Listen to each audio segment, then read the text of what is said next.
का सोवे दिन रैन, का सोवे दिन रैन, का सोवे दिन रैन, विरहिणी जागो रे, विरहिणी जागो रे।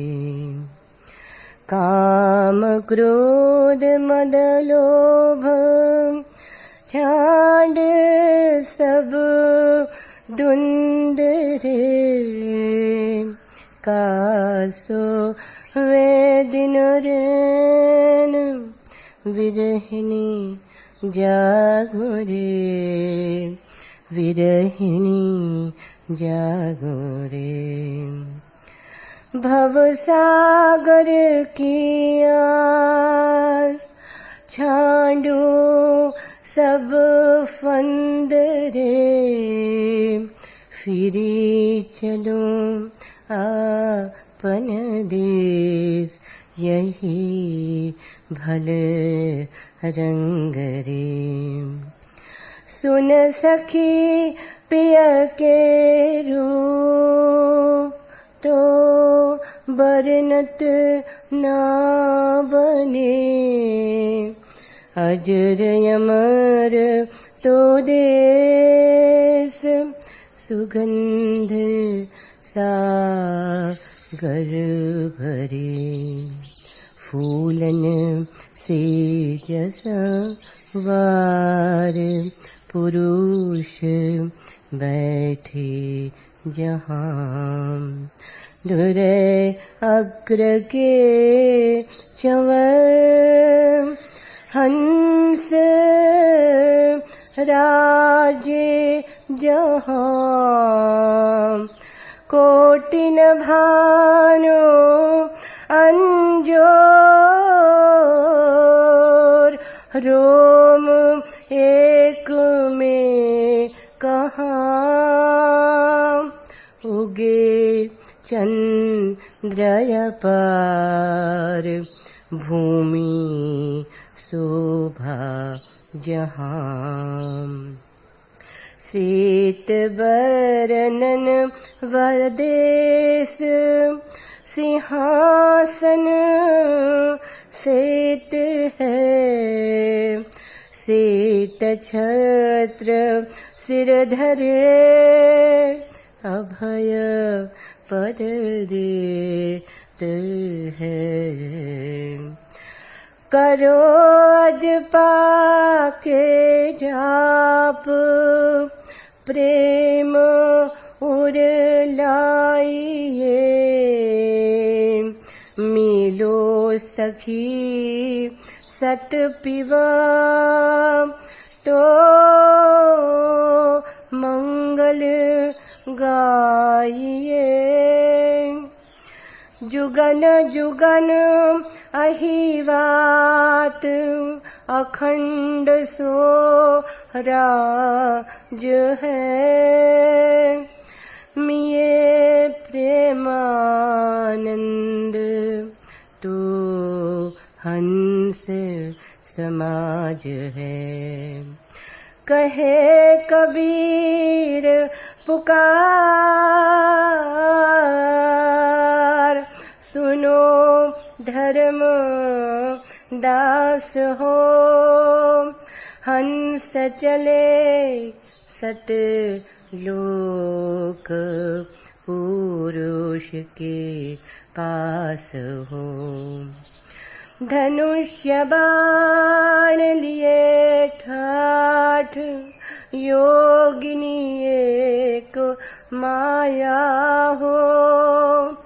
छिनहि में कर तभिगार, तनिक नहीं दाया हो। झिरी झिरी बयार, प्रेम रस डोले हो। चढ़ी नारंगी या की डार, कोयलिया बोले हो, पिया पिया कर पुकार, पिया नहीं आया हो। पिया बिन सुन मंदिलवा, बोलन लागे कागा हो। कागा हो तुम कारे, कियो बटवारा होए, पिया मिलन की आस बहुरिन छुटे हो। कहे कबीर धर्मदास, गुरु संग चेला हो, हिली मिली करो सत्संग, उतरी चलो पारा हो, उतरी चलो पारा हो।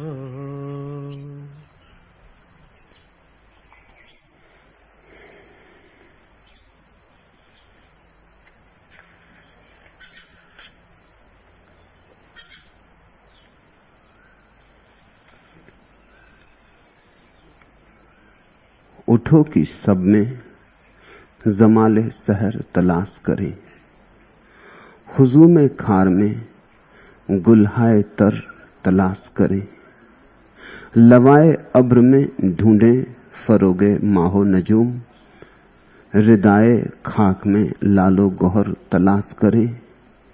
हरी में जहन के सब झिलमिला रहे हैं चिराग, चलो तलिए सम्मो कमर तलाश करें।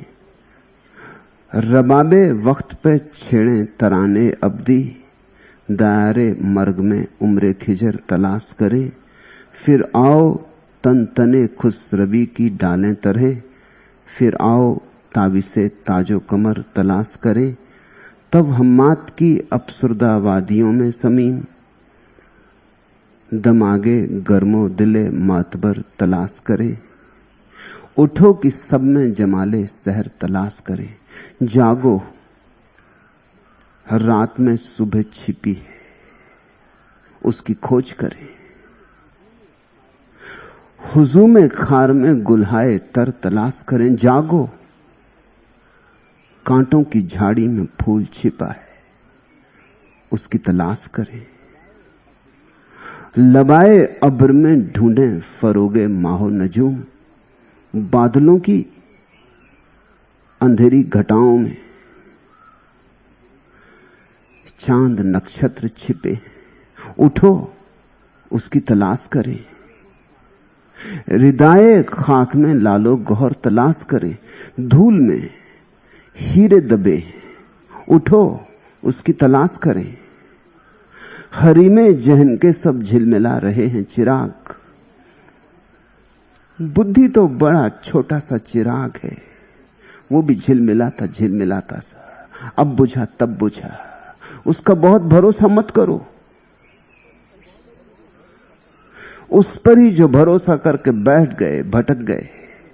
हरी में जहन के सब झिलमिला रहे हैं चिराग, चलो तजल्लिए सम्मो कमर तलाश करें। इस विराट अस्तित्व में चांद सूरज छिपे, वे तुम्हारे लिए, उनकी रोशनी तुम्हारे लिए, वे तुम्हारे रास्ते को रोशन कर सकते। पर खोज करोगे तो मिलेंगे, जागोगे तो मिलेंगे। सोया आदमी बस अपनी छोटी सी बुद्धि की टिमटिमाती रोशनी में जीता है, उस रोशनी से कुछ दिखाई भी नहीं पड़ता, उस रोशनी का कोई विस्तार भी नहीं, उस रोशनी से बस 2-4 कदम जिंदगी के उठ जाते। लेकिन सत्य तक कोई पहुंचना नहीं हो पाता। और यहां चांद सूरज भी छिपे। मनुष्य के भीतर बड़े प्रकाश की संभावनाएं छिपी। अनंत प्रकाश के स्रोत से तुम आए हो। जरा चोट करने की बात है और झरने फूट पड़ेंगे। जरा चोट करने की बात है और वीणा तरंगित हो उठेगी, स्पंदित हो उठेगी। रबाबे वक्त पे छेड़े तराने अब्दी, ये जो समय का वाद्य, ये जो समय की वीणा है, इस पर अमृतत्व का गीत छेड़े। यहां समय के नीचे ही छिपा है अमृतत्व, काल के पीछे ही अकाल छिपा है। दयारे मर्ग में उम्रे खिजर तलाश करें। मृत्यु के इस जीवन पथ पर जो खोजते हैं उन्हें अमृत के स्रोत भी मिल जाते हैं। उठो कि सब में जमाले शहर तलाश करें, हुजू में खार में गुलहाए तर तलाश करें। तलाश की बात है। और जो जगे, जो उठे, जो नींद को तोड़े, वही तलाश कर पाएगा। धर्म का इतना ही अर्थ है। जिंदगी मिलती है अवसर की तरह, चुनौती की तरह। जो उस चुनौती को स्वीकार कर लेता है, जो उस अवसर का उपयोग कर लेता है, उसे परम जीवन मिल जाता है। यह जिंदगी तो उस परम जीवन का द्वार है, इस पर ही मत अटक जाना। यह तो उस राजमहल का द्वार है, इस द्वार पर ही मत बैठे रह जाना, नहीं तो भिखमंगे ही रह जाओगे। तुम सम्राट होने को पैदा हुए हो, उससे कम पे राजी मत होना। लेकिन सम्राट होने के लिए बड़ी धूल धमास चित्त से झाड़नी होगी, नींद और सपने छोड़ देने होंगे। मैं भी तुमसे कुछ छोड़ने को कहता हूं, संसार छोड़ने को नहीं कहता, स्वप्न छोड़ने को कहता हूं। मैं भी तुमसे कुछ छोड़ने को कहता हूं, पत्नी, बच्चे, परिवार छोड़ने को नहीं कहता। ये मन के पास, मन के दर्पण के पास जो गर्द गुबार जम गई है, जो स्वभावता जम जाती। यात्रा कर रहे हैं हम जन्मों जन्मों से, सदियों सदियों से। यात्रा में यात्री के कपड़ों पर धूल जम ही जाएगी, यह स्वाभाविक है। इस धूल धमास को झाड़ दो और तुम पाओगे तुम्हारे भीतर छिपा है कोहिनूर, तुम्हारे भीतर मालिक छिपा है।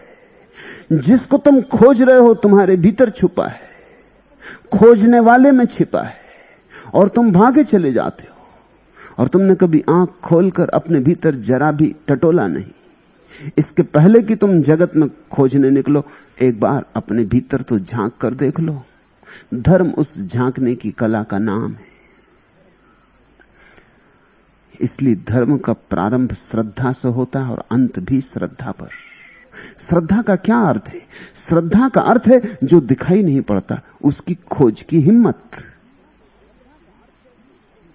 श्रद्धा का अर्थ है बीज को बोने की हिम्मत। बीज में अभी फूल तो दिखाई पड़ते नहीं।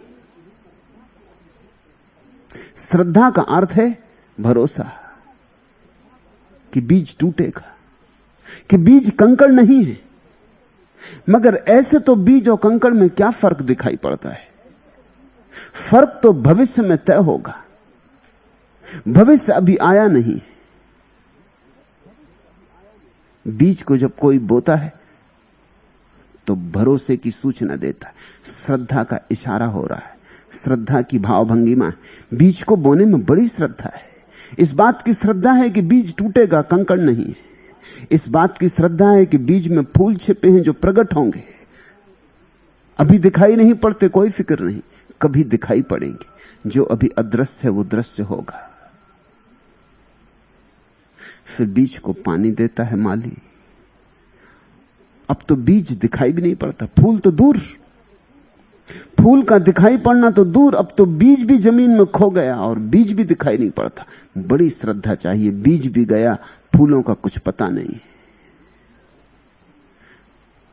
देता है पानी, देता है खाद और प्रतीक्षा करता है और प्रार्थना करता है। श्रद्धा का अर्थ होता है शून्य से वार्तालाप। आकाश शून्य है। जब कोई श्रद्धालु हाथ उठाकर आकाश की तरफ प्रार्थना करता है, श्रद्धा की खबर दे रहा है। शून्य उत्तर देगा भी। वहां कोई है जो उत्तर देगा, उत्तर कभी आएगा, लेकिन प्रश्न का बीज डाल रहा है इस भरोसे में कि उत्तर का फूल आएगा। आज नहीं कल, कल नहीं परसों, देर हो सकती है, अंधेर नहीं होगा। धीरज रखेगा, भरोसा रखेगा, आता होगा, आना ही चाहिए। श्रद्धा कभी निष्फल नहीं गई है, और अगर निष्फल गई हो तो जानना नपुंसक थी, रही ही ना होगी। ऊपर ऊपर थी, झूठी थी, थोथी थी। विश्वास रहा होगा, श्रद्धा ना रही होगी। विश्वास और श्रद्धा का वही भेद है। विश्वास का अर्थ होता है मान लिया, कौन झंझट करे न मानने की, इसलिए मान लिया। लोग कहते हैं ईश्वर है, अब कौन विवाद करे, किसको फुर्सत पड़ी विवाद करने की, समय किसके पास है। व्यर्थ की बातों में पढ़ने के लिए और व्यर्थ की बातों में समय गंवाने के लिए सुविधा किसके पास है। चलो लोग कहते हैं ईश्वर है तो होगा, हम भी विश्वास कर लेते। जब इतने लोग कहते हैं तो ठीक ही कहते होंगे। विश्वास उधार है, झूठा है, बेईमान है।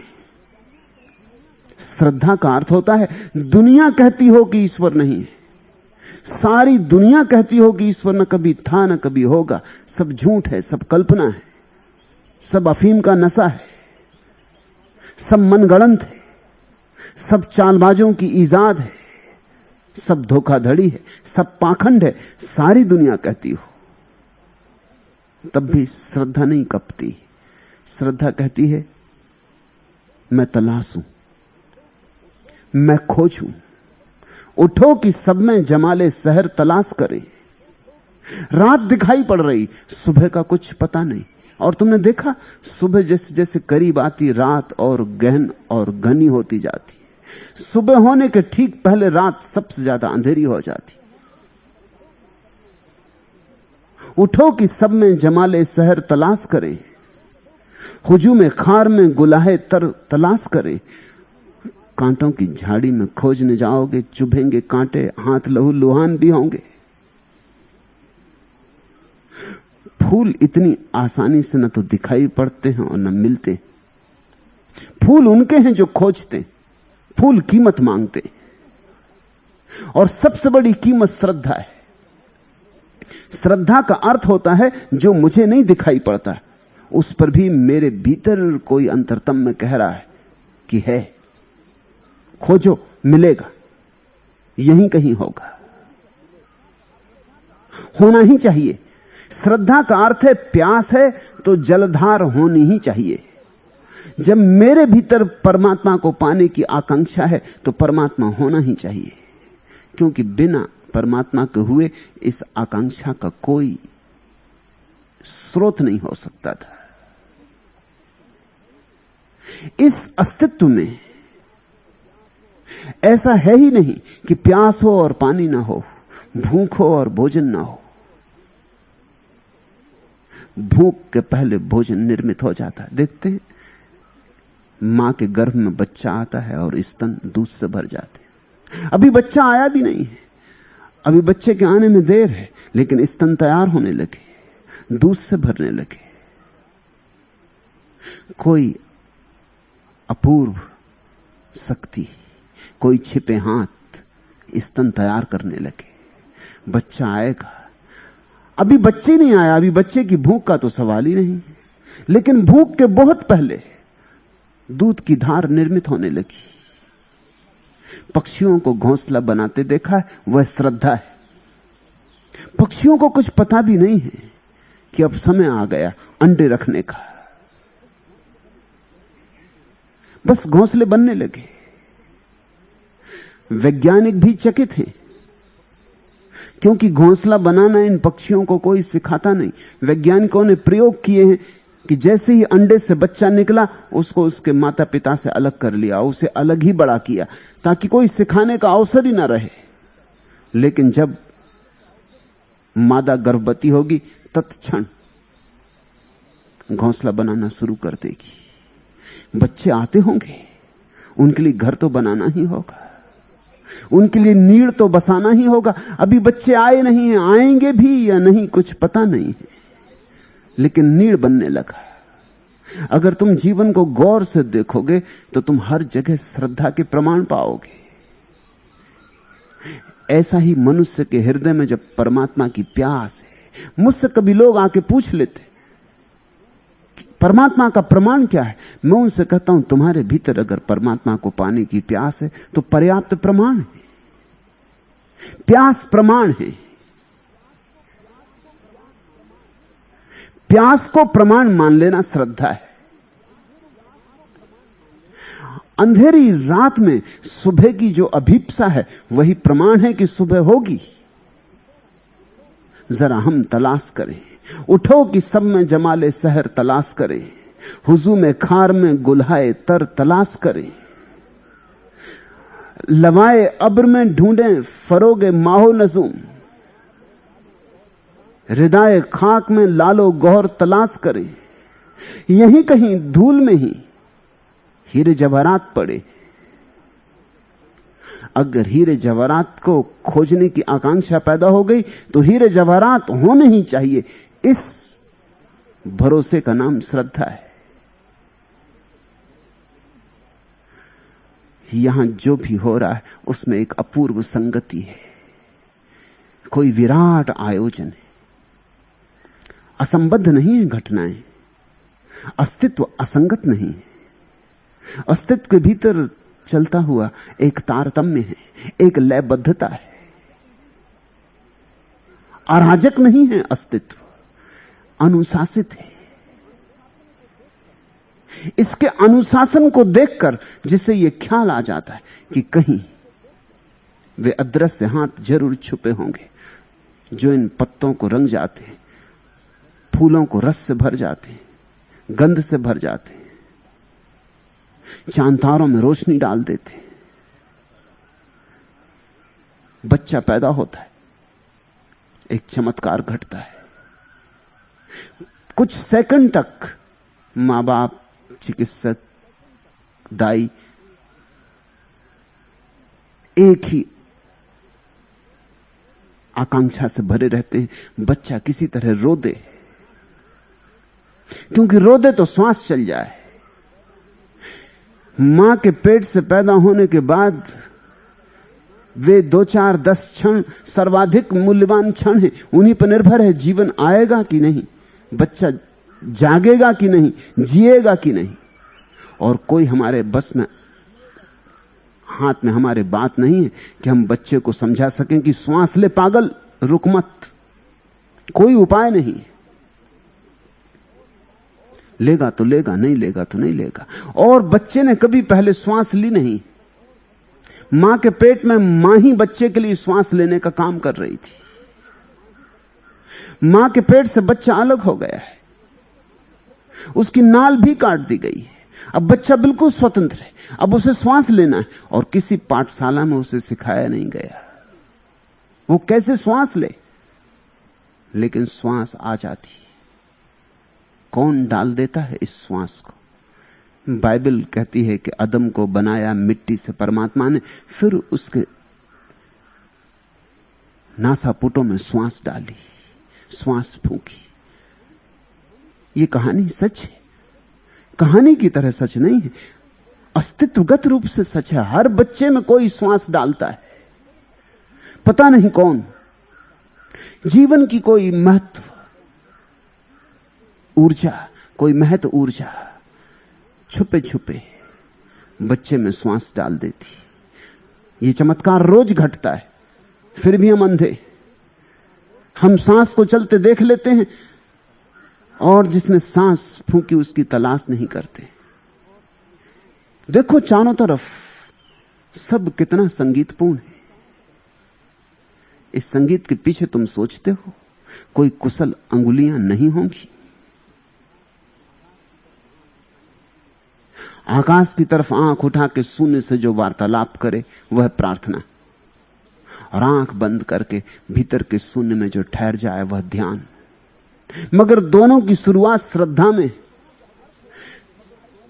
श्रद्धा का अर्थ होता है जो दिखाई नहीं पड़ता, जिसके होने का कोई कारण नहीं, कोई प्रमाण नहीं, लेकिन होना चाहिए ऐसी अपूर्व भाव दशा।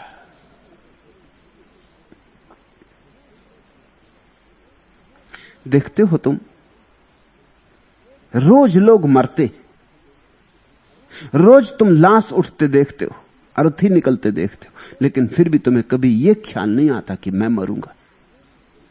क्या मामला है?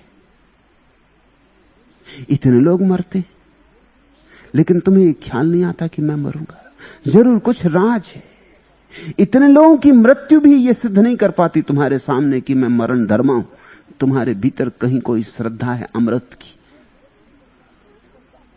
प्रत्येक व्यक्ति अपने अंतरतम में जानता ही है कि जीवन अमर है, इसका कोई अंत नहीं।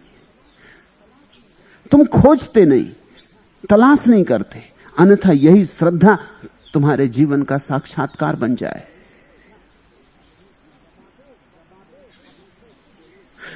रबाबे वक्त पे छेड़े तराने अब्दी।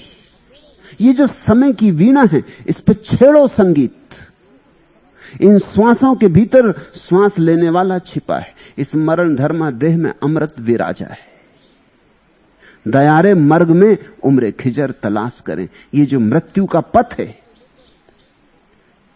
जन्म से लेकर अर्थी तक, झूले से लेकर कब्र तक, ये जो जीवन का पथ है, ये तो मृत्यु का पथ है। मगर इस पर चलने वाला जो यात्री है वह अमृत है। देहें गिरती हैं, उठती हैं, यात्री चलता रहता।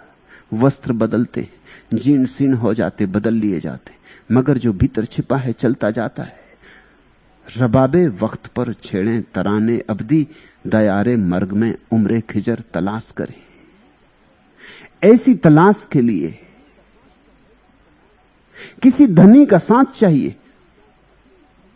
और कबीर ने ठीक किया कि अपने इस अपूर्व शिष्य को, धर्मदास को, धनी कहा, धनी धर्मदास कहा।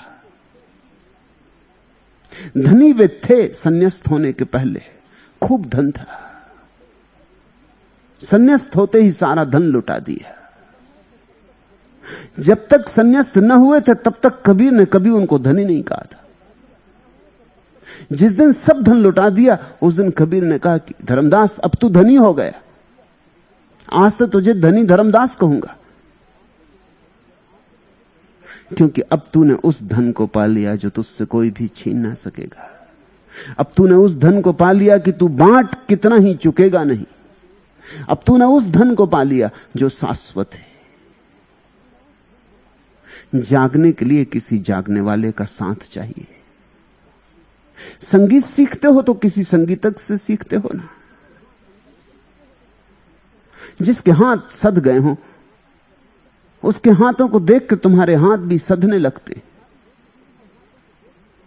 श्रद्धा भी सीखनी हो तो किसी सत्संग में ही सीखनी होगी, जहां श्रद्धा को कोई उपलब्ध हो गया हो, जहां फूल खिल गए हो।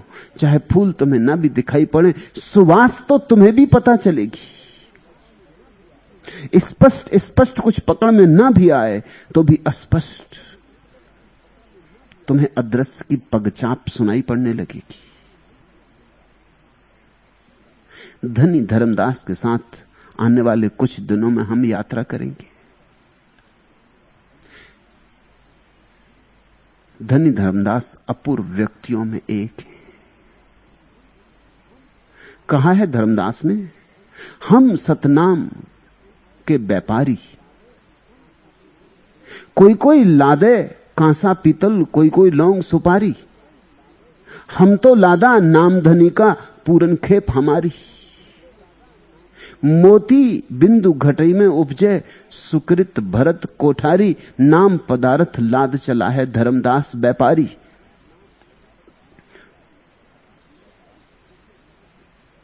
पहले भी व्यापार करते थे, फिर भी व्यापार किया। पहले क्षुद्र का व्यापार करते थे, फिर विराट का व्यापार किया। सतनाम का व्यापार किया। ये वचन तुम्हें याद दिलाएंगे कि दिल खोल के लुटाया है धनी धर्मदास ने।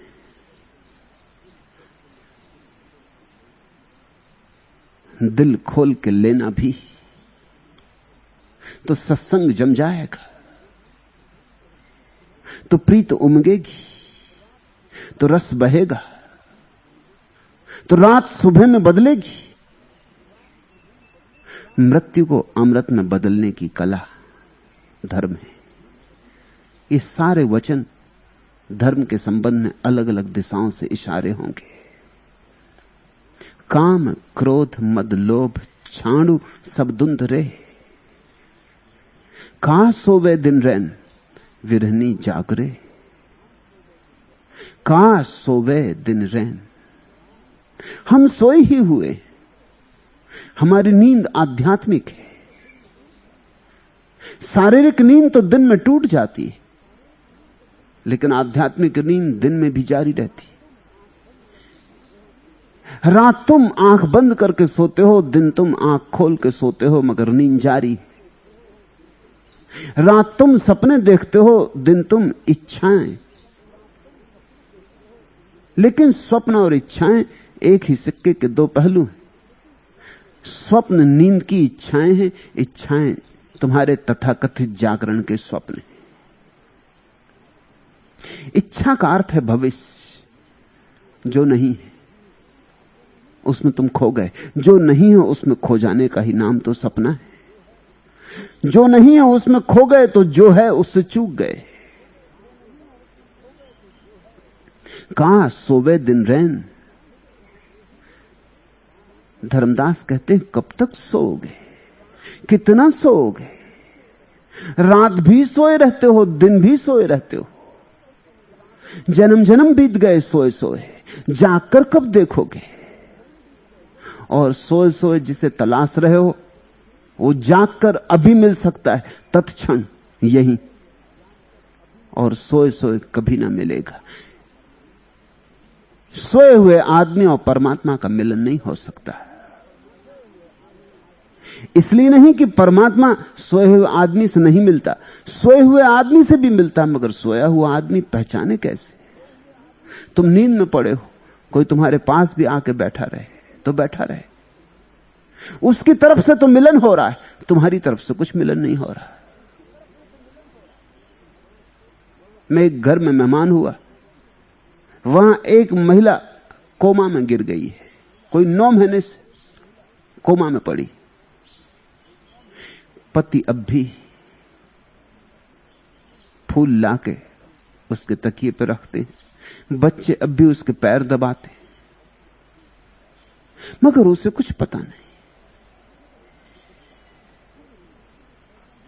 चिकित्सक आके अब भी उसकी नाड़ी देख जाते, मगर उसे कुछ पता नहीं। ऐसा ही कोमा है तुम्हारा। जब तक परमात्मा नहीं जाना गया है तब तक समझना कि तुम नींद में हो। जागरण का एक ही सबूत है कि परमात्मा का अनुभव हो जाए, और कोई सबूत नहीं।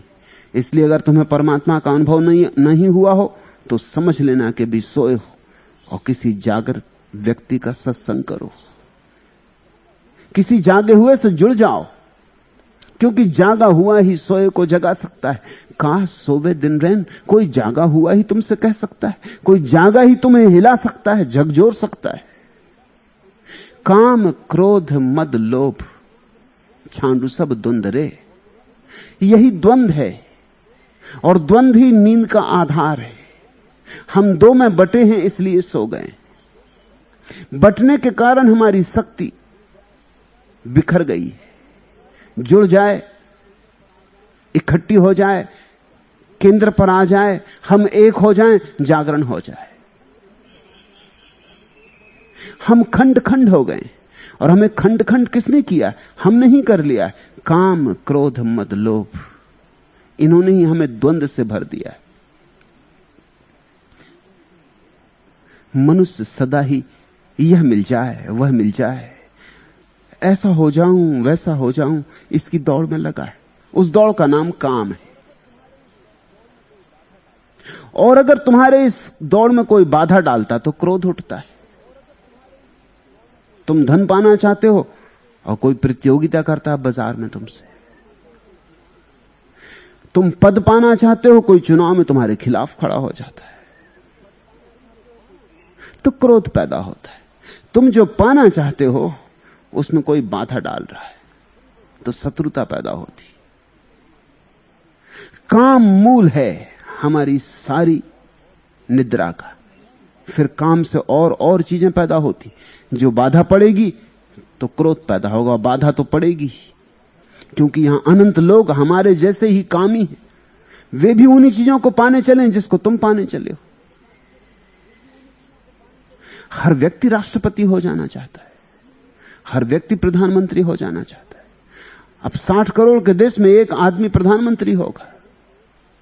एक को छोड़ के बाकी तो दुखी होने वाले और बाकी बदला भी लेने वाले।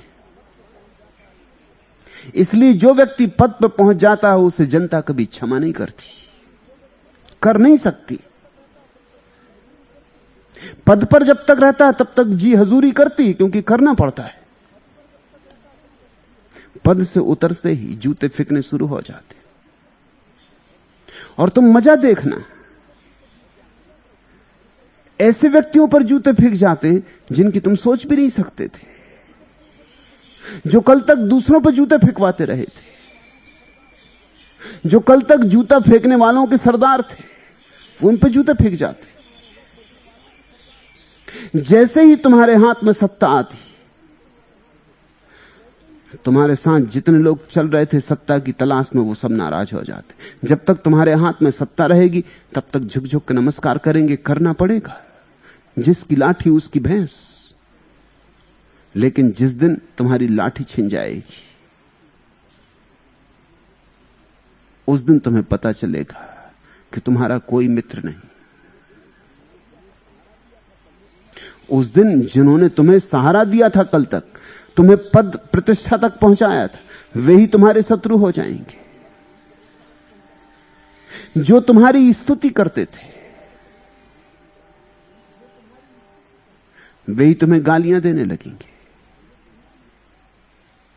क्या है कारण? इसके पीछे कारण साफ है, पद थोड़े। अब कोई ये पूछ सकता है कि तो पद ज्यादा क्यों नहीं है? पद ज्यादा हो सकते हैं लेकिन तब उनमें मजा चला जाता। जैसे घोषणा कर दी जाए कि हिंदुस्तान में सभी लोग राष्ट्रपति, मगर तब उसका मजा चला गया। उसका मजा ही इसमें है कि जितना थोड़ा हो, जितना न्यून हो, उतना ही मजा है।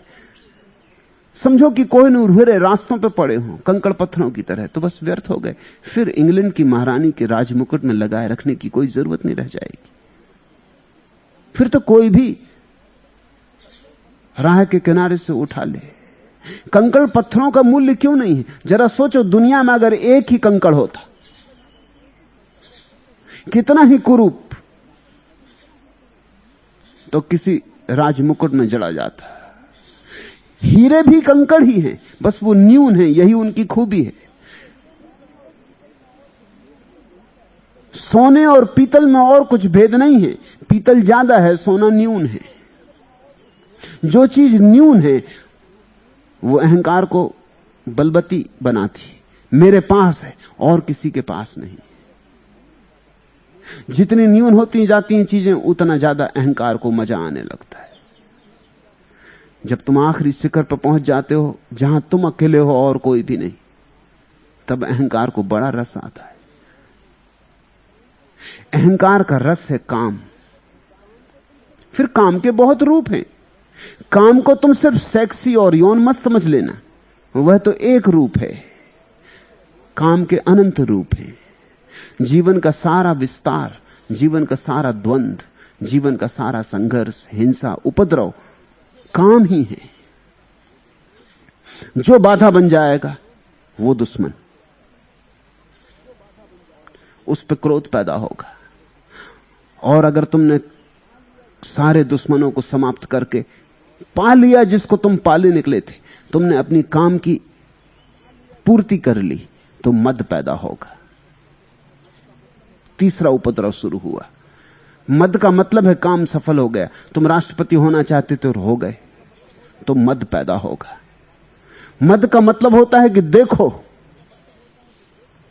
तुमको किसी को भी नहीं मिल पाया और मुझे मिल गया। तुम्हारी छाती फैल जाती, तुम्हारी चाल बदल जाती, तुम्हारे रंग ढंग बदल जाते। सफल राजनीतिक ज्यादा जीते, असफल जल्दी मर जाते।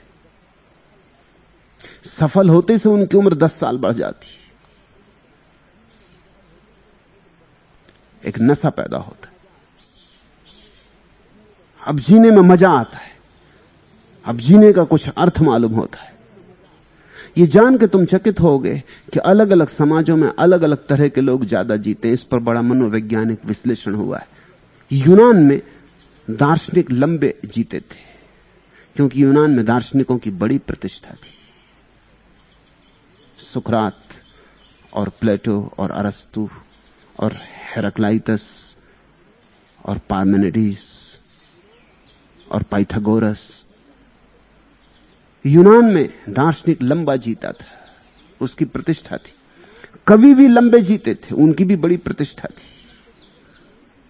हिंदुस्तान में ऋषि मुनि लंबे जीते रहे, उनकी प्रतिष्ठा थी।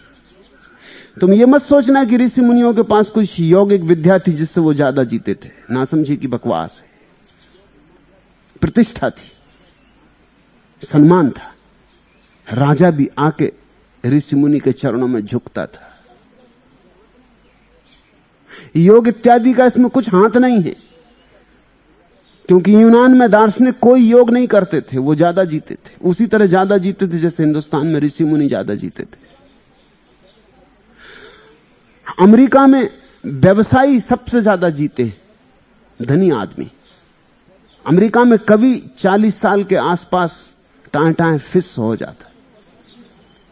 इस पर मनोवैज्ञानिक शोधें हुई हैं और बड़ा चमत्कार अनुभव होता है कि ऐसा क्यों हो जाता। अमेरिका में कहानीकार, कवि, लेखक, दार्शनिक नहीं ज्यादा जी पाते। अमेरिका में क्या प्रतिष्ठा है दार्शनिक की?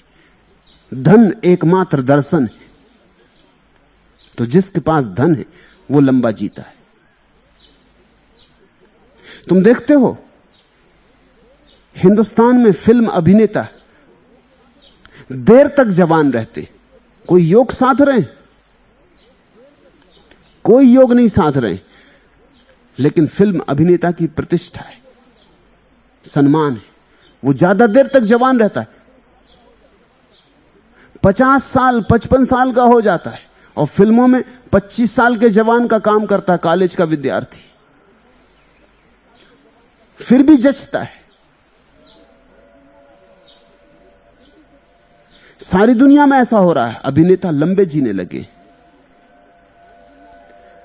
राजनेता भी लंबे जीते। जिनके पास काम की प्रतिष्ठा हो जाती, संपन्नता हो जाती, जो पहुंच जाते, वांछित लक्ष्य को पा लेते, उनमें मद पैदा होता है। अहंकार जिलाने वाली संजीवनी है। इसलिए तो जो व्यक्ति परम निरअहंकारिता को प्राप्त हो जाता है, उसका शरीर से विदाई शुरू हो जाती है। उसका मद टूट गया, शरीर से उसके संबंध उखड़ जाते हैं जैसे भूमि से वृक्ष उखड़ गया, और फिर दोबारा उसका आगमन नहीं होता, क्योंकि आने के लिए मद चाहिए। मद ही ना रहा, इसलिए बुद्ध फिर दोबारा नहीं जन्मते, जन्म नहीं सकते। और जो मद की अवस्था में पहुंच गया, जिसका अहंकार तृप्त हो गया, उसे लोभ पैदा होता है। लोभ का मतलब होता है जो मुझे मिल गया है वो तो मेरे पास रहे ही, और ज्यादा मुझे मिल जाए। जो मंत्री हो गया वो मंत्री से नीचे नहीं उतरना चाहता, मुख्यमंत्री हो जाना चाहता है। जो कैबिनेट में पहुंच गया, केंद्रीय, वो वहां से नहीं हटना चाहता। उसके दो काम हैं, अब दो ही जीवन के लक्ष्य हैं। जहां पहुंच गया वहां पैर जमा के अड़ा रहे। अगर आगे जा सके तो ही उस पद को छोड़ सकता है, पीछे ना जाना पड़े। तो उसके दो काम हैं, जहां बैठा है वहां तो पकड़ के बैठा रहे, और आगे कोई बैठा उसको धक्के देता रहे कि कोई जगह खाली हो जाए तो आगे पहुंच जाए। लोभ का अर्थ होता है जो है उसे जोर से पकड़ो कि कुछ छूट ना जाए, जितना मिल गया उसमें से छूटे ना, और जितना अभी आगे और पड़ा है वो भी मिल जाए। लोभ का कोई अंत नहीं, क्योंकि ऐसी कोई जगह नहीं है जहां तुम्हारी कल्पना तृप्त हो सके। तुम कहोगे क्यों किसी आदमी के पास दुनिया की सबसे ज्यादा संपत्ति हो जाए फिर तृप्त नहीं होगा? नहीं होगा, क्योंकि अगर एक ही वासना होती तो मामला हल हो गया होता। वासनाएं अनेक हैं। जैसे समझो नेपोलियन की ऊंचाई जरा कम थी, 5 फीट 2 इंच। बड़ा सम्राट, बड़ा साम्राज्य, मगर यही पीड़ा उसकी थी। जब भी किसी आदमी को जरा लंबा देख लेता उसके घाव लग जाते, उसको बड़ी चोट लग जाती थी। अब वो इसी से परेशान रहा जिंदगी भर। उसकी जीवन कथा लिखने वाले लेखक लिखते हैं कि ये उसका ऑब्सेशन था, ये बस उसका एकमात्र रोग था कि कोई उससे लंबा आदमी ना दिखाई पड़ जाए। उसने अपने जनरल ऐसे चुने थे जिनकी ऊंचाई कम।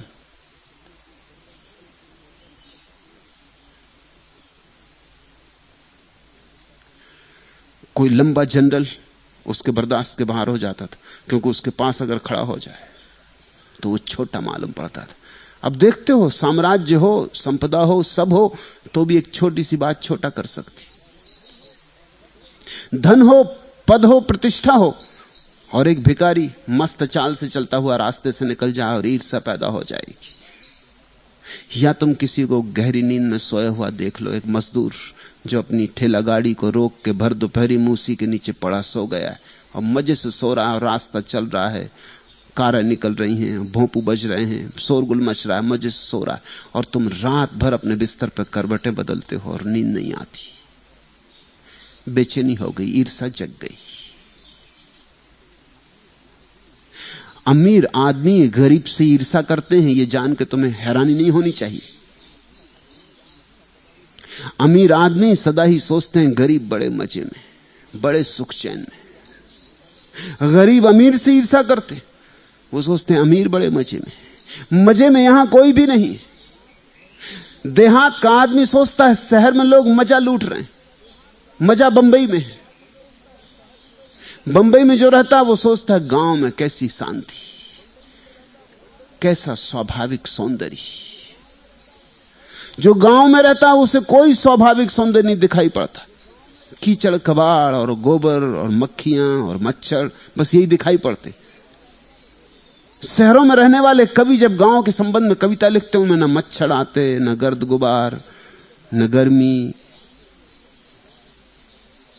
न गोबर, न रास्तों पर मलमूत्र, कीचड़, कुछ भी नहीं आता।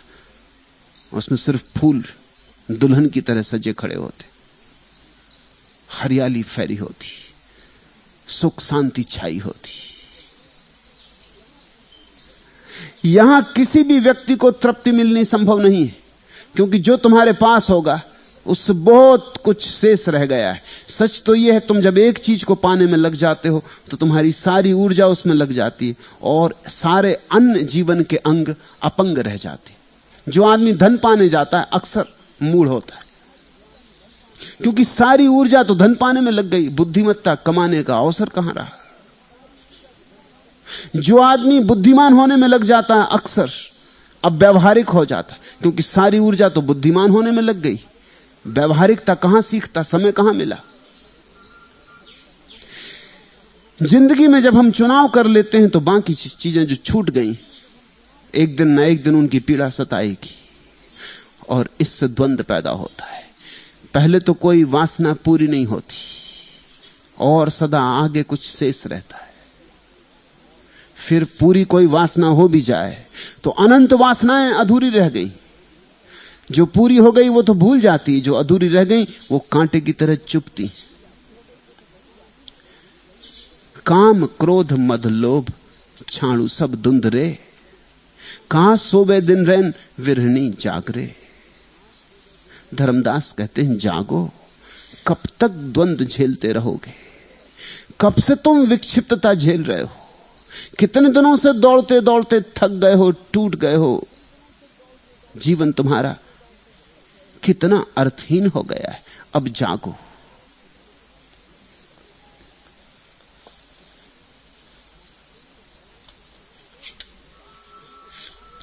दास्ताने हयात कुछ तो हो, सूरते वाकियात कुछ तो हो। गलत अंदाज ही सही लेकिन निगहे इल्तफात कुछ तो हो।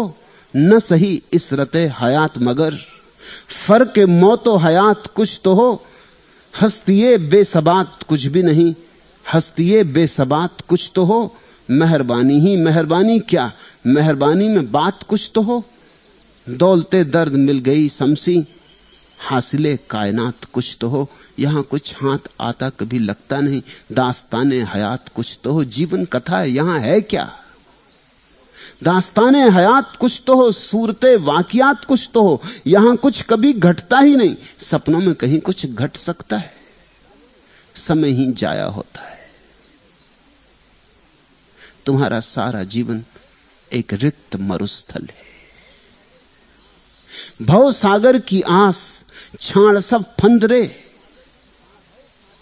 इस संसार से आशा बना रखी है तो फिर तुम सोए रहोगे। वही आशा नींद है।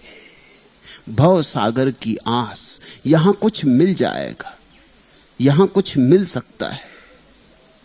कभी किसी को नहीं मिला। सिकंदर भी खाली हाथ जाते, धनपति भी दरिद्र मरते, सम्राट भी भिकमंगे ही रह जाते। यहां कभी किसी को कुछ नहीं मिला, लेकिन एक आशा है जो जलती रहती भीतर। किसी को ना मिला हो, मुझे शायद मिल जाए। भव सागर की आस छाड़ सब फंदरे। इसी आशा का फंदा है जो आदमियों की गर्दन में अटका है और सूली लगी हुई है। इस आशा से जो मुक्त हो गया वह संसार से मुक्त हो जाता। मैं तुमसे संसार से भागने को नहीं कहता। इस आशा को छोड़ दो, इस आशा को गिरा दो। और ध्यान रखना, एक भूल अक्सर हो जाती। लोग आशा छोड़ देते हैं तो निराशा पकड़ लेते। निराशा आशा का ही उल्टा रूप है। निराशा आशा ही है शीर्षासन करती हुई, सिर के बल खड़ी हुई। अगर आशा सच में ही छूट गई तो निराशा भी उसी के साथ छूट जाती। वो एक ही सिक्के के दो पहलू हैं। तुम एक पहलू नहीं बचा सकते और एक पहलू नहीं छोड़ सकते। या तो दोनों बचते हैं या दोनों छूटते हैं। अगर तुम्हें कोई धार्मिक आदमी निराश मालूम पड़े तो समझ लेना वो धार्मिक नहीं, वो संसारिक आदमी ही है। आस उसने छोड़ी नहीं, सिर्फ आस के पहलू को छिपा लिया है और निराशा के पहलू को ऊपर कर लिया है। सिक्का उल्टा कर लिया बस। असली धार्मिक आदमी ना तो जगत से आशा रखता है और ना निराशा। आशा निराशा से जो मुक्त हो गया वही द्वंद्व के बाहर है, वही जागरण फलता है। भव सागर की आस छाण सब फंदरे। फिर चल आपन देश यही भल रंग रे। और जब यहां की आशा निराशा छूट जाएगी तो जड़ें उखड़ जाएंगी। संसार में हमारी जड़ें हमारी आशा निराशाएं। जड़ उखड़ते ही फिर चल आपन देश, फिर अपने देश की यात्रा शुरू हो। उसकी याद जग जाए तुम में तो विरह का जन्म हुआ। इसलिए धनी धरमदास कहते हैं विरहणी जागरे। किस कदर दूर हूं, सख्त मजबूर हूं, जज्बे इश्क से सोले तूर हूं। कोई पर्दा नहीं फिर भी मस्तूर हूं। हंस रही हूं मगर रंज से चूर हूं। तेरा सिकवा नहीं खुद ही मजबूर हूं। हम अपने ही हाथ से अपने पैर काट लिए, अपने ही हाथ से अपने पंख तोड़ लिए। हम अपने ही हाथ से मजबूर हो गए, हम अपने ही हाथ से दूर हो गए। आशा को जाने दो। क्या इतना काफी नहीं है जितना तुमने देखा? हर बार आशा हारती है, मगर फिर तुम उसे पुनरुज्जीवित कर लेते हो। धन पाना चाहा था, पा लिया, और कुछ नहीं पाया, और दिखता है कुछ नहीं पाया, मगर तब तुम नई आशा बना लेते हो, शायद पद पाने से कुछ हो जाए। पद पा लेते हो और देखते हो कुछ नहीं पाया, मगर फिर सोचते हो शायद यश पाने से कुछ हो जाए।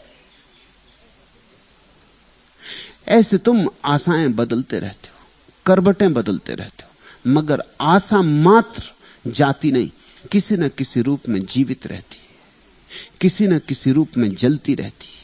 तुम उसमें तेल डालते ही रहते हो। सुन सख पी के रूप तो बरनत ना बने, अजर अमर तो देश सुगंध सागर भरे। फिर चल आपन देश। धनी धर्मदास कहते हैं चलो अपने देश वापस चलें, यह हमारा घर नहीं, यह हमारा देश नहीं, हम कहीं और से आते हैं। हम हंस हैं किसी मानसरोवर के, और यहां तलैयों में बैठ गए हैं, कीचड़ भरी तलैयों।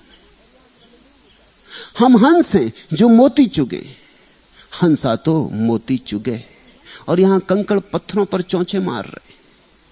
हम हंस हैं जो मानसरोवर के स्वच्छ जल में तैरे, हम यहां कीचड़ों में बैठे। हम बगलों के साथ बैठे,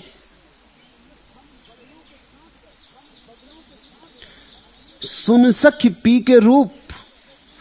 धनी धर्मदास कहते हैं कि मैं अपना देश देख कर आया, मैं अपने देश में पहुंच गया हूं, और प्यारे का रूप तुमसे कहना चाहता हूं।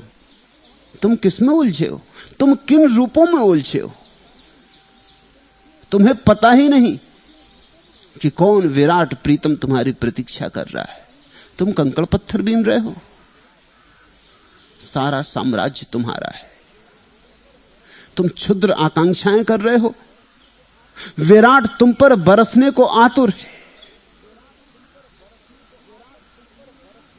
सुन सख पी के रूप, तो कहते हैं मैं तुझसे कहता हूं कि सुन, उस प्यारे का रूप सुन।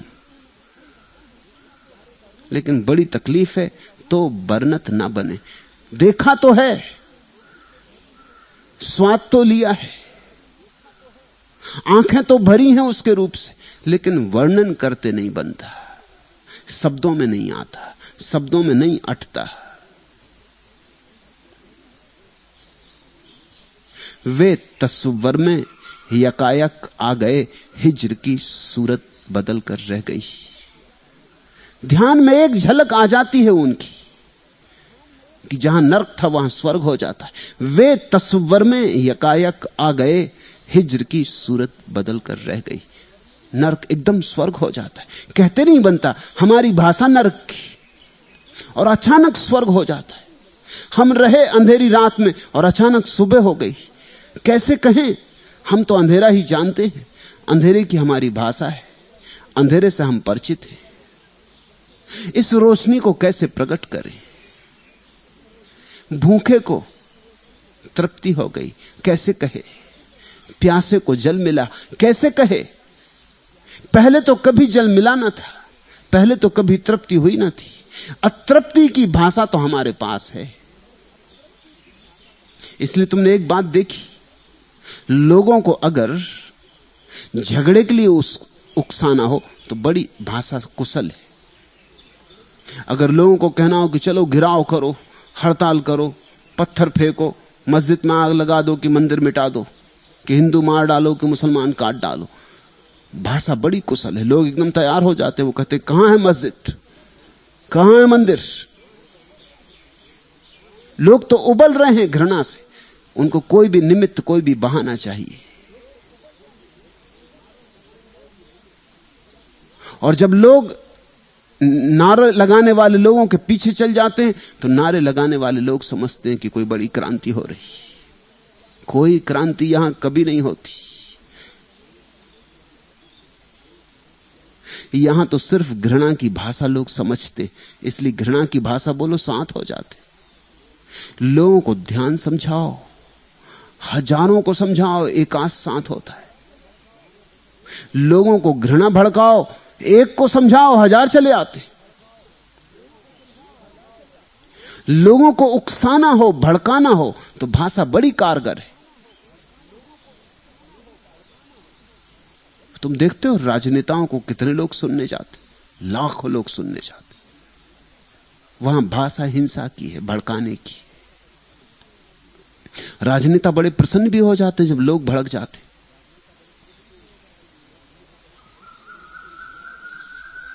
और सोचते हैं कि शायद उन्होंने कोई बहुत बड़ा काम कर दिया मनुष्य जाति के हित में। उनको पता नहीं है कि लोग तो भड़कने को तैयार बैठे, लोग लड़ने को तैयार, लोग मरने मारने को तैयार। उनको बहाने चाहिए, निमित्त चाहिए। कोई भी निमित्त हो, कहीं भी लड़ा दो, वो लड़ेंगे। और भाषा बड़ी कुशल है, लेकिन जब शांति की बात करो तो भाषा एकदम नपुंसक है, और जब प्रेम की बात करो तो भाषा एकदम व्यर्थ होने लगती। और जब परमात्मा को भाषा में लाने की कोशिश करो, परमात्मा आते ही नहीं। सुन सख पी के रूप तो बरनत ना बने। फिर भी धनी धर्मदास कहते, कहूंगा कुछ तो कहूंगा, कुछ इशारा सही, कुछ भनक पड़ जाए।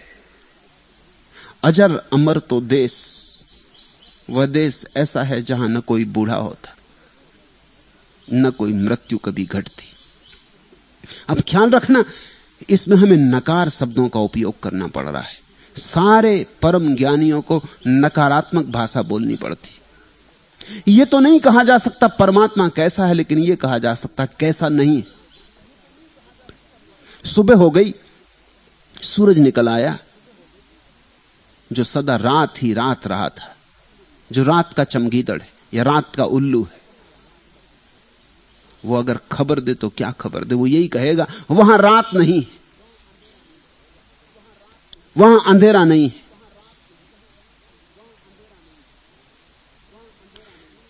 यही तो सारी भाषा है। अब तक सारे शास्त्रों ने इसका उपयोग किया है। अजर, वहां जरा नहीं है। अमर, वहां मृत्यु नहीं है। नकार, इसलिए तुम देखोगे शास्त्रों में सदा नकारात्मक भाषा है। परमात्मा कैसा है पूछो और शास्त्र बताते हैं कैसा नहीं है। तुम कुछ पूछते हो, शास्त्र कुछ कहते हैं। कारण यही है, हमारी भाषा संसार के लिए बनी है, सांसारिकों ने बनाई है। इसमें उस अलौकिक को पकड़ लेने का उपाय नहीं है। यह क्षुद्र को पकड़ पाती, विराट इससे छूट जाता है। और अगर विराट को जबरदस्ती में समाने की कोशिश करो तो विराट मुर्दा हो जाता है। सुगंध सागर भरे। दूसरा उपाय यह है कि जो छोटे मोटे सुख के अनुभव यहां हुए हैं उनको हम बहुत बड़ा करके कहें। यहां सुगंध तो सागर भरी नहीं होती, बूंद भर सुगंध मिल जाए तो बहुत, वहां सागर भरे। एक दूसरा उपाय यह है कहने का कि जो यहां छोटा मोटा है वो वहां बहुत है। संभोग में थोड़ा सुख मिलता है तो वहां अनंत गुना संभोग का सुख। प्रेम में यहां थोड़ा बहुत सुख मिलता है, वहां अनंत गुना प्रेम का सुख। सुगंध सागर भरे। फूलन सेज संवार, पुरुष बैठे जहां। फूलों की सेज है। फूल इस जगत में सबसे ज्यादा अपार्थिव वस्तु है, इसलिए फूल को हमने प्रार्थना में पूजा के लिए चुना है। इस जगत में फूल सबसे ज्यादा अपार्थिव, अपौद्गलिक, इमैटेरियल वस्तु है। फूल को देख के लगता है ना कितना नाजुक, सपना लगता है जैसे साकार हुआ। छुओ तो कुम्हला जाए, तोड़ो कि मुरझा जाए। सुबह था और सांझ पखड़ियां झर जाएंगी और खो जाएगा। फूल ऐसा लगता है कुछ ऐसा हो रहा है जो होना नहीं चाहिए। पत्थर बिल्कुल ठीक मालूम पड़ते हैं इस दुनिया में, मौजू लगते, उनकी संगति दिखाई पड़ती। फूल ऐसा लगता है अजनबी है, किसी और देश से आया है, क्षण भर को आ गया है, भटक गया है जिससे राह से, फिर विदा हो जाएगा। पत्थर यहीं के यहीं पड़े रहते हैं, शाश्वत है। फूल क्षणभंगुर है। फूल की खिलावट, फूल का रंग सब अलौकिक मालूम होता है। फूल की गंध, फूल का कुंवारापन। फूलन सेज समार पुरुष बैठे जहां, वहां मालिक पुरुष यानी परमात्मा फूलों की सेज पर बैठा हुआ है। ढुरे अग्र के चंवर, हंस राजे जहां। हंस पहुंच गया है वापिस मानसरोवर में, भूल गया वे सब दुख स्वप्न ताल तलैयों के, छोड़ दिया संग साथ बगलों का, जागृत हो गया है। कोटन भानु अंजोर, और जैसे करोड़ों सूरज एक साथ जल उठे हो। देखना वही, इस एक सूरज से कैसे कहें उस प्रकाश को, तो या तो कहते हैं अंधेरा नहीं है वहां, और या फिर कहते हैं कि वहां करोड़ों सूरज एक साथ जल उठे। कोटन भानु अंजोर, रोम एक मैं कहां। एक रोए भर जगह नहीं खोज सकते जहां अंधेरा हो, रोशनी ही रोशनी है। उगे चंद्र अपार, और गिनती नहीं हो सकती इतने चांद उगे। भूमि शोभा जहां, जहां शोभा की ही भूमि है, जहां सौंदर्य की ही भूमि है।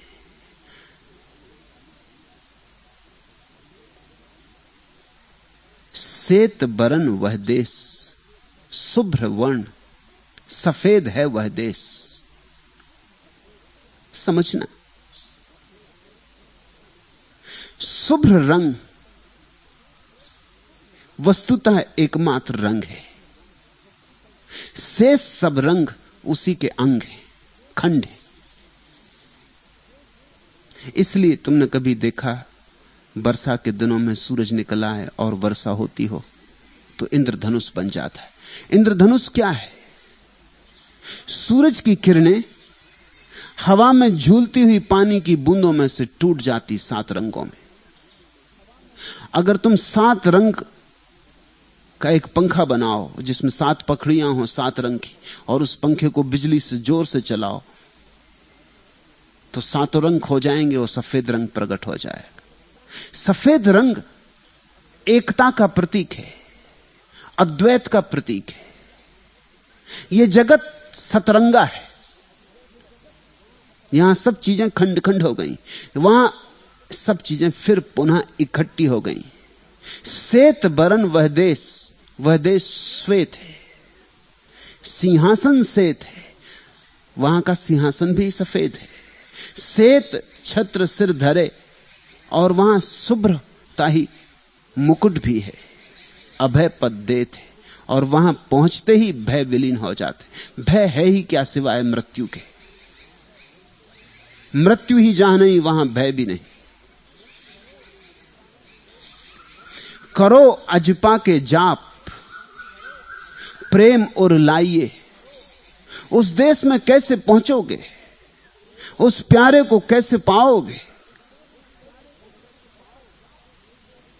करो अजपा के जाप, ऐसा जाप सीखो जिसमें शब्द नहीं होते, ऐसा जाप सीखो जिसमें वाणी सो जाती है। जहां वाणी सो जाती है वहां चैतन्य जागता है। जहां शब्द खो जाते हैं वहां शून्य झंकृत होता है। प्रार्थना तभी परिपूर्ण होती है जब सब शब्द खो जाते हैं। प्रार्थना जब पूर्ण होती तो परिपूर्ण होती, प्रार्थना जब शून्य होती तो परिपूर्ण होती। प्रार्थना का शून्य होना ही पूर्ण होना है। तुमने अगर कुछ कहा प्रार्थना में, उतनी ही दखल डाल दी प्रार्थना में। कुछ कहने की जरूरत नहीं। उससे कहना क्या है, जो है वह जानता है। शिकायत क्या करनी, सिकवा क्या है, मांगना क्या है।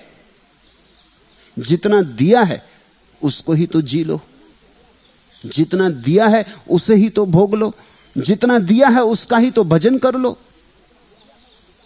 जितना दिया है वही अपार है, वही तुम्हारे पात्र में कहां समा रहा है, वही तो तुम्हारे पात्र से बिखरा जा रहा है।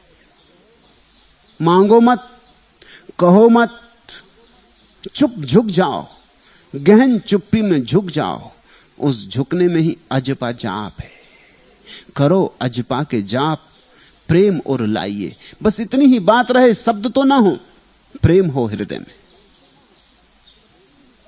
प्रेम की झंकार हो। बेखबर मंजिले मकसूद नहीं दूर, मगर आलमे होश से हस्ती को गुजर जाने दो। ये तुमने समझदारी बना रखी है अपनी, जिसको तुम होश कहते हो, जिसको तुम बुद्धिमानी कहते हो, ये जो तुमने गणित बिठा रखे, ये जो तुमने हिसाब किताब जिंदगी का कर रखा है, इस सबको जाने दो। प्रेम का मतलब होता है गया हिसाब किताब, गए गणित, गए तर्क। प्रेम है अतर्क।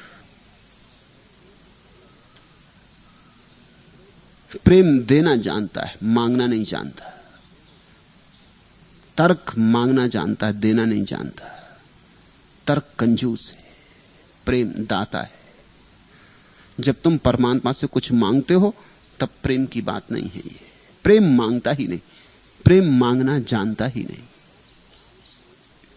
करो अजपा के जाप, प्रेम और लाइए, मिलो सखी सत पीव तो मंगल गाइए।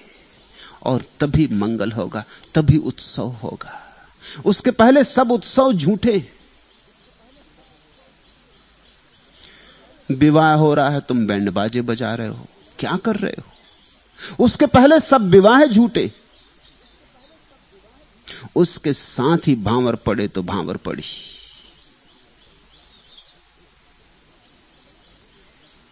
क्षुद्र बातों के उत्सव मना रहे हो। उत्सव जैसा यहां क्या है? मन को समझा लेते हो, शोरगुल मचा लेते हो, सोचते हो बड़ा आनंद आ रहा है। न तो आनंद आ रहा है, न पहले कभी आया है, न आगे इसी ढंग से जिए तो कोई आशा है। मगर फिर भी आदमी को उत्सव मनाना पड़ते हैं। दिवाली है, होली है, थोड़ा समझा लेता अपने को। ये उत्सव धोखे। घर पर दिए जला लिए, दीपमालाएं सजा ली, फटाके फोड़ लिए, ऐसे अपने को भ्रांति पैदा कर रहे हो उत्सव की। भीतर दिवाला निकला हुआ है, बाहर दिवाली मना रहे हो। किसको धोखा दे रहे हो? इसलिए एक आध दिन मना लेते हो, फिर दूसरे दिन वही मातम, फिर वही मुहर्रमी चेहरा चले। ये तुम्हारा उत्सव तुम्हें बदलता कहां? ये उत्सव ही झूठा है। मगर आदमी की मजबूरी मैं समझता हूं। जिंदगी बिल्कुल बिना उत्सव के हो तो जीना दूभर हो जाए, तो हमने झूठे उत्सव बना लिए। चलो बहाना सही, असली नहीं तो नकली सही। धर्मदास कहते हैं, करो अजपा के जाप, प्रेम और लाइए। प्रेम हो हृदय में और झुकना हो जाए शांत मौन, बिना शब्द के, बिना मांग के समर्पण हो जाए। मिलो सखी सत पीव, तो उस प्यारे से अभी मिलन हो जाए, इसी क्षण मिलन हो जाए। और वह मिलन हो तो मंगल गाइए। फिर उत्सव है, फिर जीवन महोत्सव है, फिर यहां आनंद ही आनंद है और रस की धार ही धार है। फिर नाचो और गाओ और गुनगुनाओ। फिर फूल खिलेंगे तुम्हारे व्यक्तित्व में, फिर सुगंध बिखरेगी, फिर दिए जलेंगे, फिर आई दिवाली, फिर खेलो रंग से, फिर आई होली। झूठी होलियों में मत उलझो और झूठी दिवालियों में मत उलझो। झुटलाओ मत अपने को। तुम्हारी जिंदगी मरुस्थल है, इसमें तुम जितने मरुद्धान बना लिए हो वो सब कल्पित है। मरुद्धान तो एक ही है, परमात्मा से मिलन, उस प्यारे से साथ हो जाए। मिलो सखी सतपीव तो मंगल गाइए।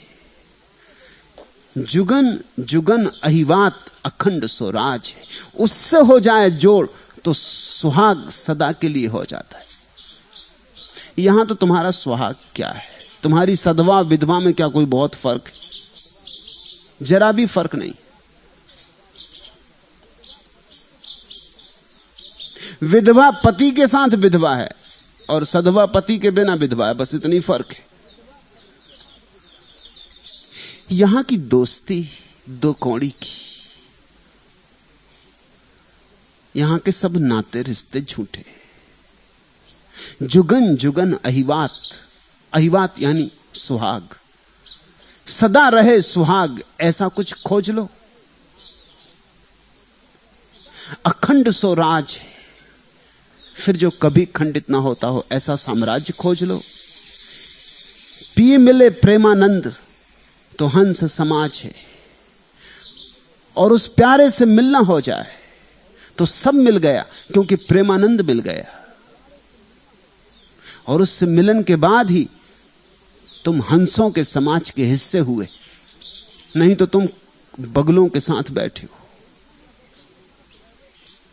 और हंसों ने बगलों के साथ रह रह के समझ लिया है कि वे भी बगुले।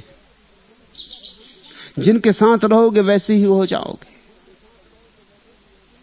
तुमने सुनी है कहानी, एक सिंहनी छलांग लगाती थी एक पहाड़ी से, गर्भवती थी, बीच में ही बच्चा हो गया। वो बच्चा नीचे गिर गया, नीचे से भेड़ों का एक झुंड निकल रहा था, वो बच्चा भेड़ों के साथ हो लिया। उसने बचपन से अपने को भेड़ों के बीच पाया, उसने अपने को भेड़ ही जाना, और तो जानने का उपाय क्या था। इसी तरह तो तुमने अपने को हिंदू जाना है, मुसलमान जाना, जैन जाना है, और तुम्हारे जानने का उपाय क्या है? जिन भेड़ों के बीच पड़ गए वही तुमने अपने को जान लिया। इसी तरह तुम गीता पकड़े हो, कुरान पकड़े हो, बाइबल पकड़े हो, जिन भेड़ों के बीच पड़ गए वे जो किताब पकड़ी थी वही तुमने भी पकड़ ली। तुम्हारे व्यक्तित्व का भी जन्म कहां हुआ? वो सिंह का बच्चा भेड़ होकर रह गया, भेड़ों जैसा मिमिया था, भेड़ों के साथ घसर पसर चलता, भेड़ों के साथ भागता, और भेड़ों ने भी उसे अपने बीच स्वीकार कर लिया। उन्हीं के बीच बड़ा हुआ, उन्हें कभी उससे भय भी नहीं लगा, कोई कारण भी नहीं था भय का। वो सिंह शाकाहारी रहा, जिनके साथ था। भेड़ें भागती तो वो भी भागता। एक दिन ऐसा हुआ कि एक सिंह ने भेड़ों के झुंड पर हमला किया। वो सिंह तो चौंक गया, वो ये देख के चकित हो गया कि ये हो क्या रहा है। उसे अपनी आंखों पर भरोसा ना आया। सिंह भाग रहा है भेड़ों के बीच में, और भेड़ों को उससे भय भी नहीं है, घसर पसर उसके साथ भागी जा रही। और सिंह क्यों भाग रहा है? उस बूढ़े सिंह को तो कुछ समझ में नहीं आया। उसकी तो जिंदगी भर का सारा ज्ञान गड़बड़ा गया। उसने कहा, यह हुआ क्या? ऐसा तो न देखा न सुना, न कानों देखा, न कानों सुना, न आंखों देखा। उसने पीछा किया, और भेड़ें तो और भागी, और भेड़ों के बीच जो सिंह छिपा था वो भी भागा, और बड़ा मिमियाना मचा और बड़ी घबराहट फैली। मगर उस बूढ़े सिंह ने आकर उस जवान सिंह को पकड़ ही लिया। वो तो मिमियाने लगा, रोने लगा, कहने लगा, छोड़ दो मुझे, छोड़ दो मुझे, जाने दो, मेरे सब संगी साथी जा रहे हैं, मुझे जाने दो। मगर वो बूढ़ा सिंह उसे घसीट नदी के किनारे ले गया। उसने कहा, मूर्ख, तू पहले देख पानी में अपना चेहरा, मेरा चेहरा देख और पानी में अपना चेहरा देख, हम दोनों के चेहरे पानी में देख। जैसे ही घबराते हुए, रोते हुए, आंखें आंसुओं से भरी हुई, और मिमिया रहा, लेकिन मजबूरी थी, अब ये सिंह दबा रहा है तो देखना पड़ा। नीचे देखा, बस उस देखते ही एक हुंकार निकल गई। एक क्षण में सब बदल गया। वे तस्वर में यकायक आ गए, हिज्र की सूरत बदल कर रह गई। एक क्षण में क्रांति हो गई। भेड़ गई, सिंह जो था वही हो गया। ऐसे ही तुम हो, तुम्हें भूल ही गया है तुम कौन हो। तुमने दोस्ती बगलों से बना ली, तुमने दोस्ती झूठ से कर ली, तुमने झूठ के खूब घर बना लिए, और झूठ के घर जब तक तुम्हें घर मालूम होते हैं, असली घर की तलाश नहीं हो सकती। पी मिले प्रेमानंद तो हंस समाज है, तब फिर एक दूसरे ही जगत में तुम्हारा प्रवेश होगा। हंसों का समाज, सिद्धों का समाज, उसका नाम ही मोक्ष है। लेकिन सारी बात का सार सूत्र है मौन प्रेम। कुछ भी नहीं जिंदगी में खिदमत के सिवा, सोजे दिलो दर्द आदमियत के सिवा, औरंगो निशानो चतरो मोहरो दिहीम, सब हेच हैं, सब हेच हैं मोहब्बत के सिवा। राज सिंहासन, राज्य पताकाएं, छात्र छत्र, स्वर्ण छत्र, राज मोहरें, मुकुट, सब तुच्छ हैं एक प्रेम के सिवा है। इस जगत में अगर कोई चीज समझने जैसी है तो प्रेम है। अगर इस जगत में कोई चीज जीने जैसी है तो प्रेम है। कुछ भी नहीं जिंदगी में खिदमत के सिवा, सोजे दिलो दर्द आदमियत के सिवा, औरंगो निशानो चतरो मोहरो दिहीम, सब हेच हैं, सब हेच मोहब्बत के सिवा। प्रेमानंद, प्रेम हो और शून्य हो अजपा जाप।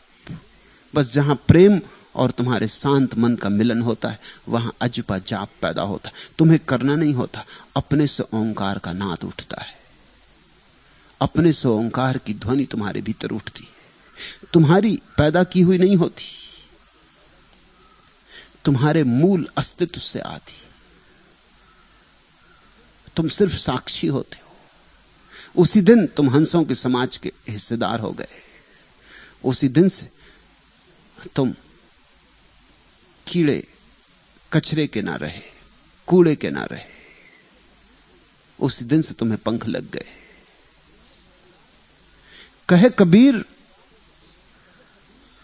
सुनो धर्मदास हो, हंस चले सतलोक पुरुष के पास हो। धर्मदास कहते हैं कि मेरे गुरु ने ऐसी ही किसी घड़ी में, जब मैं मौन था और प्रेम से भरा था, मुझे पुकार कर कहा था, कहे कबीर पुकार सुनो धर्मदास हो, हंस चले सतलोक पुरुष के पास हो। यही घड़ी है धर्मदास, चूक मत जाना। चलो अब हंस चले सतलोक।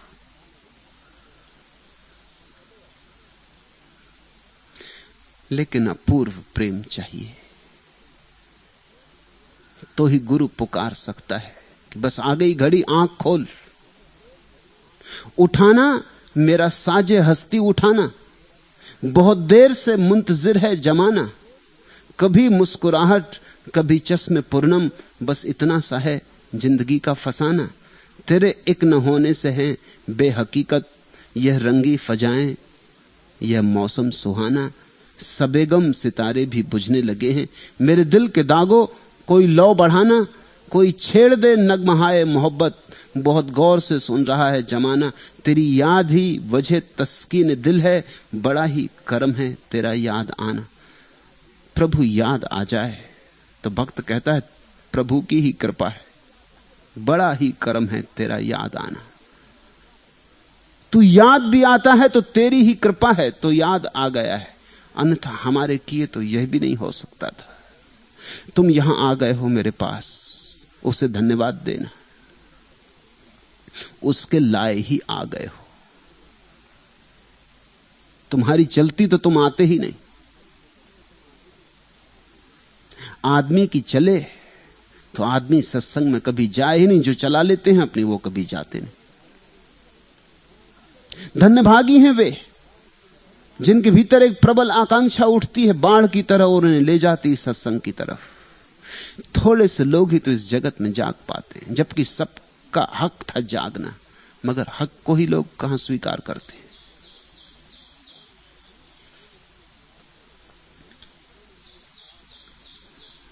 धनुष बाण लिए ठाड़ योगिनी एक माया हो।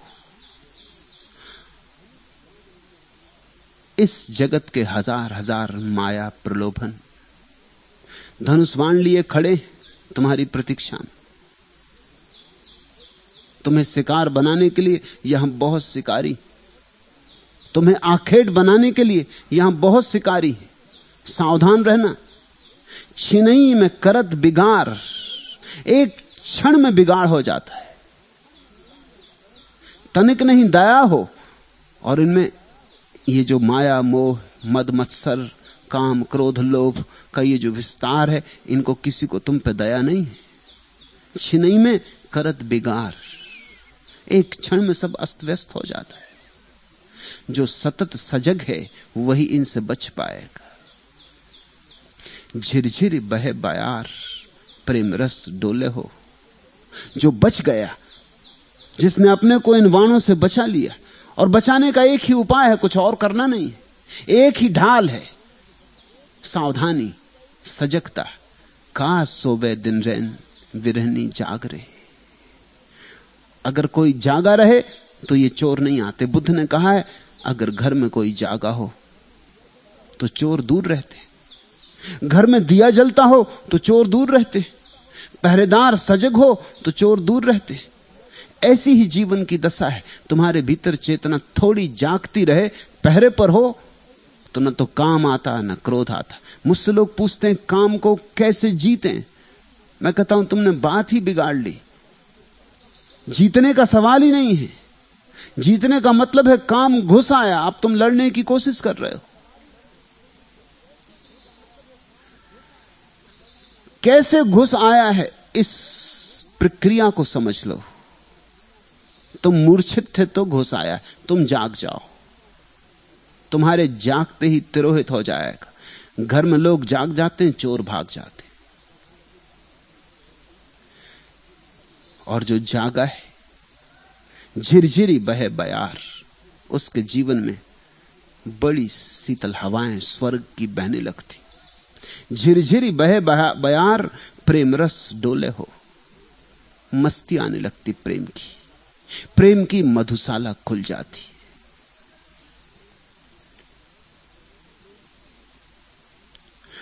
सोए सोए तो पता भी नहीं चलता। स्वर्ग की हवाएं आती हैं, तुम्हें छू के भी निकल जाती, मगर पता नहीं चलता। परमात्मा आता है, तुम्हारा आलिंगन भी कर लेता है, तो भी पता नहीं चलता। कुछ खबर हो सकी न तेरे बगैर, कब बाहर आई कब खिजा आई, पता ही नहीं चलता। सब होता रहता है, आदमी सोया रहता है। पतझड़ भी आ जाता है, वसंत भी आ जाता है, कोयलें कूक लेती हैं, पपीहे पुकार लेते हैं, सब होता रहता है। बुद्ध पुरुष जगते हैं, चलते हैं, विदा हो जाते हैं। सोए लोग सोए ही रहते हैं। तुम कब से सोए हो? कितने बुद्ध पुरुष तुम्हारे पास से गुजर गए, कितने कृष्ण, कितने क्राइस्ट, कितने मोहम्मद पुकारते रहे और गुजर गए। कितने धनी धर्मदास, तुम सोए ही रहे। कुछ खबर हो सकी न तेरे बगैर, कब बाहर आई कब खिजा आई। और प्रतिक्षण घटना घट रही है। स्वर्ग प्रतिक्षण पृथ्वी पर उतरता है। परमात्मा प्रतिपल अपना जाल फेंकता है। झिरझिरी बहे बयार, प्रेम रस डोले हो। चढ़ी नौरंगे की डार, कोयलिया बोले हो। जिसको थोड़ा सा स्वर्ग की हवा का स्वाद लग गया, उसे यहां हर तरफ से परमात्मा का इशारा मिलने लगेगा। कोयल बोलेगी तो उसके स्वर में परमात्मा के स्वर की झलक मिलने लगेगी। फूल खिलेगा तो उसके रंग में परमात्मा खिला मालूम होगा। धूप निकलेगी चटकेगी तो परमात्मा निखरेगा और चटकेगा। चांद उगेगा तो परमात्मा उगेगा। किसी की शांत आंखों में, किसी के प्रेम भरे हुए आंसुओं में बस उसी की झलकें दिखाई पड़नी शुरू हो जाएंगी। झिरझिरी बये बयार, प्रेम रस डोले हो। चढ़ी नौरंगिया की डार, कोयलिया बोले हो। पिया पिया करत पुकार, पिया नहीं आया हो। पिए बिन सून मंदिलवा, बोलन लागे कागा हो। इस जगत में तो तुमने पिया पिया बहुत पुकारा, मगर पिया आया नहीं। तुम्हारी दिशा पुकार की गलत थी। मंदिर सूना ही पड़ा रहा। कौवे बस गए और कौवे बोलने लगे। तुम्हारी जिंदगी में कोयल बोली कहां, कौवे बोले। तुम्हारी जिंदगी मंदिर है कहां, खंडहर हो गई। कब की खंडहर हो गई। बदलो रुख, थोड़ा जागो। अंधेरे में थोड़ी सुबह की तलाश करो, कांटों में थोड़े फूल को खोजो, बदलियों में थोड़े चांद नक्षत्रों की खोज करो। ठीक दिशा में बहो। तुम ठीक दिशा में बहो तो अभी इसी क्षण झिरझिर बहे बयार, प्रेम रस डोले हो, चढ़ी नौरंगिया की डार, कोयलिया बोले हो। सब अभी हो रहा है। ऐसा नहीं कि परमात्मा पहले कभी आया था पृथ्वी पर, अब नहीं आता। परमात्मा सदा आता रहा, आता ही रहा है। जिनने भी जाग के देख लिया उन्होंने पहचान लिया, जो सोए रहे वो सोए रहे। कागा हो तुम कारे कियो बंटवारा हो, कौओं ने बेठिकाना कर दिया है। पिया मिलन की आस बहुर ने छूटे ही हो। ये सारा जगत एक खंडहर जैसा है, जहां कोयलें तो हट गई हैं और कौए बैठ गए, जहां ठीक अस्वीकृत हो गया है और गलत स्वीकृत हो गया है, जहां धर्म तिरोहित हो गया है और जहां अधर्म जीवन की शैली बन गया है।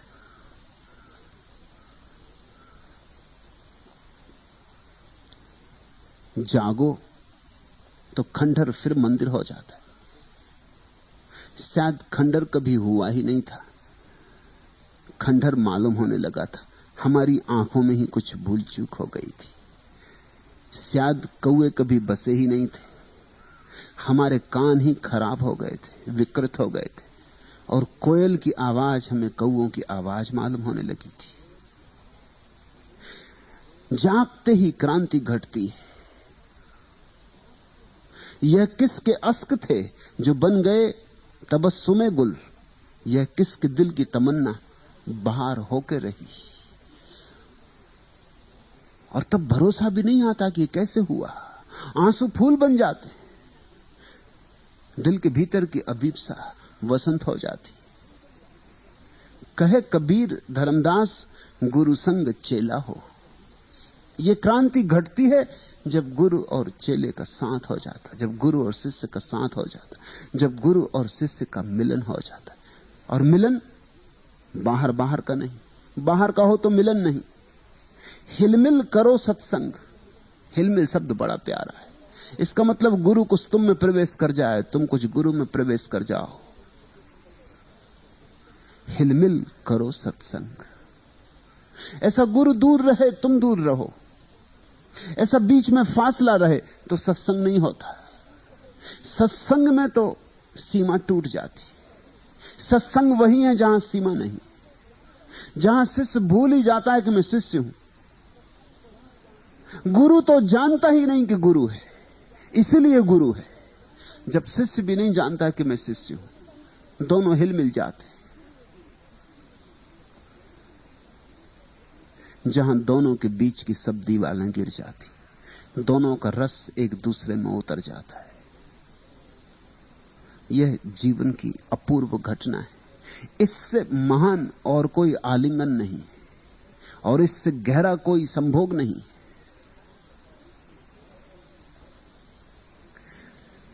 कहे कबीर धर्मदास गुरु संग चेला हो। हिलमिल करो सत्संग उतरी चलो पारा हो। हिलमिल सत्संग हो जाए तो बस पार उतरना हो जाए, इस भव सागर से पार उतरना हो जाए।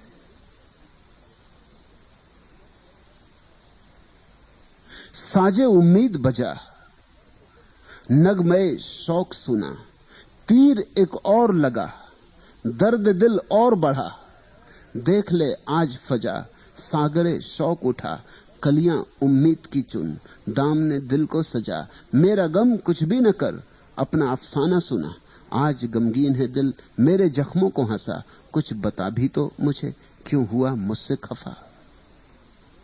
तीर एक और लगा, दर्द दिल और बढ़ा। शिष्य यही मांगता है, तीर एक और लगा, दर्द दिल और बढ़ा। करो चोट। शिष्य कहता मारो मुझे, मिटाओ मुझे, अपना बनाओ मुझे, उतरो मेरे भीतर। मैं बाधा ना दूंगा, और मैं बाधा भी दूं तो सुनना मत। तुम मेरी सुनना ही मत। तुम मुझसे खफा मत हो जाना। मेरी गलत आदतें, गलत संस्कार हैं। कई बार मैं नाराज हो जाऊंगा, प्रतिरोध करूंगा, विरोध करूंगा। चिंता मत करना, तुम चोट किए ही जाना, तुम मुझे पुकारे ही जाना। मैं करवट लेके सो जाऊं तो पुकार बंद मत कर देना। मेरी भूलों का हिसाब मत करना, मेरे बावजूद मुझे जगाना। कहे कबीर धर्मदास, गुरु संग चेला हो, झिलमिल हिलमिल करो सत्संग, उतरी चलो पारा हो। सत्संग पारस पत्थर है, जिसके छूते लोहा सोना हो जाता। गुरु तो उपलब्ध है, राजी है, लूट लो जितना उसे लूटना हो। मगर लोग इतने कंजूस हो गए कि देने में ही कंजूस नहीं हो गए, लेने तक में कंजूस हो गए। ऐसा हो जाता, जिसने देना छोड़ दिया वो लेने में भी कृपण हो जाता है। वो लेने में भी डरने लगता है कि कहीं लेने में कुछ देना ना पड़े, कहीं लेके कुछ देना ना पड़े। ले लूं आज तो कहीं फिर देना ना पड़े। गुरु को कुछ भी चाहिए नहीं, तुम ले लो और गुरु आभारी है। सत्संग घट जाए तो तुम पार हो जाओ।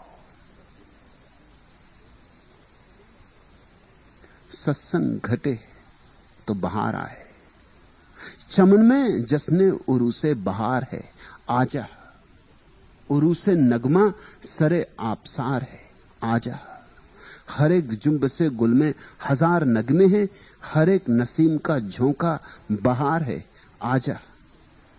सरूर बख्श घटाओं के मस्त साये में जमाले लाल और गुल ताबदार है, आजा। रविस रविस पे छिड़ी है हदी से लाल और गुल, कली कली को तेरा इंतजार है, आजा। तुझे खबर भी है इस मौसम बहार में भी समीम नाव के गम का शिकार है, आजा। शिष्य पुकारता, शिष्य रोता, शिष्य झुकता। गुरु भी पुकारता, गुरु भी बहता, गुरु भी झुकता। जीसस के विदाई के क्षण उन्होंने अपने शिष्यों के चरण छुए। एक शिष्य ने पूछा, यह आप क्या करते? हम आपके चरण छुए, ठीक, आप हमारे चरण छुए, यह आप क्या करते? जीसस ने कहा, ताकि तुम्हें याद रहे कि जब शिष्य और गुरु दोनों